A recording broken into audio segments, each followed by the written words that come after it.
has to sit in behind him. Maybe he's going to wait for the DRS zone himself, but with that high downforce setup on the Lotus, it's proving difficult for him to overtake. Very close as they come down towards La Source. He'll try and get the run off here, and then it's flat out down the hill, flat out through Eau Rouge, and try and get that extra speed with the DRS on the next section. Well, this will be very telling. I don't think the Raikkonen has enough straight line speed, although he's a lot better at the top of Eau Rouge, and that gets him into position on Michael. But if he's burning into that red limiter, he'll just, basically the car will just be shaking, and you know, he'll be seeing all the red lights on his dashboard, and he can't make any headway against the Mercedes. Meanwhile, Vettel, because of this battle, has got his gap now to 14.5 seconds to this chasing group. So looking even more positive for him to have that buffer and still maintain second place in this race. Button still leads, Vettel second. You're watching a race for third here. Schumacher versus Raikkonen, Hulkenberg and Webber right there as well. Then Massa in 7th. Senna is in 8th place. Rosberg is in 9th. Ricciardo 10th. Jean-Eric Vergne is 11th.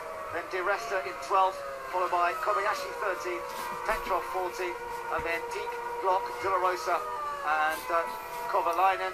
And now we know that Carter Cairn is out of the race. They're coming up to lap Pedro De La Rosa at this stage. Kimi getting very close to the back of the Mercedes. Yeah, difficult place though, as he comes through turn 14. He'll be in dirty air through 15. There'll be a small lift there.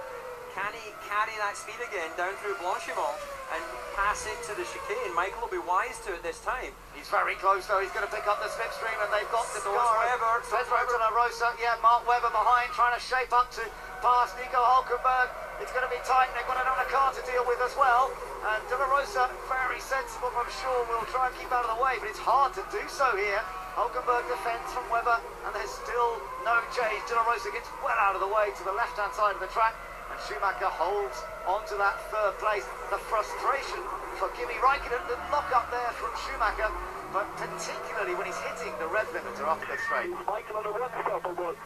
Yes, Michael is on a one-stop. Yes, here goes Raikkonen. He's going to have a go in Eau Rouge. He goes round the outside, and Michael Schumacher, what a move from Kimi Raikkonen. And Lord Hulkenberg will get the run as well on Schumacher. Hulkenberg had a massive tank slapper as he caught Schumacher over the top of the hill. Brave, brave stuff from Raikkonen. And here comes Hulkenberg. He's going to try and take Schumacher. No, he can't quite do it. And Raikkonen making a move. My goodness, we saw Webber make a move on Alonso there last year. And now Raikkonen doing it on Michael Schumacher. I bet that was satisfying for him. Look at that Webber.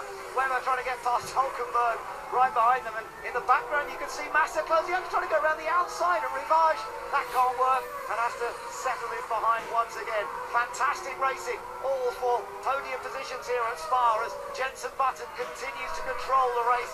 Massa definitely catching this group as well. Yeah, I think he's benefiting from the fact that they're basically losing heaps of time while they try and race. And here you go, Raikkonen released his cars on the run down the hill. Michael Schumacher thought better of it. And look at Hulkenberg, had a tank slapper at 180 miles an hour as he came over the top of the hill. He just didn't know where Michael was. And that lost some momentum as he ran up into turn 5. And in the end, he wasn't able to do it. Now watch this. Oh.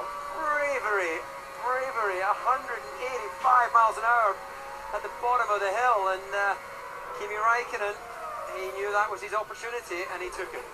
Wonderful stuff from Kimi Raikkonen and Michael Schumacher, the two greats going together there head to head, and Raikkonen coming out in front, but now Hulkenberg still trying to get past Michael Schumacher for 4th. Webber is tucked in behind. It's Mercedes versus Force India versus Red Bull and Ferrari, and then here comes Hulkenberg trying to go around the outside into La Source. That's brave on Schumacher. He might get squeezed wide. He just holds in, does he?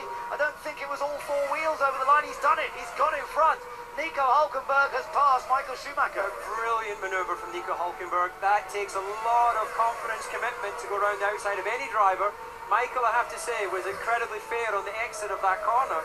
He could have sort of looked right and drove left and made it difficult, but Michael's coming back with the DRS. Oh, but no, yeah, he's done it. He's done it. Now, the double DRS that Mercedes used, perhaps it's really working for them here today. Mark Webber trying to get past. Gary, a quick comment from you. I mean, that Mercedes seems so good up that long DRS zone.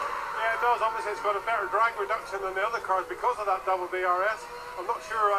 I've got my questions about it as far as pure lap time is concerned. Michael's been out there since lap 20 now in these cars, and you know, He's dicing there with Hulkenberg, who's lap 28. So Hulkenberg's tyres are 8 laps long, 8 laps newer, and there's what 9 laps to go in the race, I think it is. So you know it's going to get dodgier as the race goes by. So Plan B, 10 laps remaining. looking at plan B, and that means 2 stops. Well, let's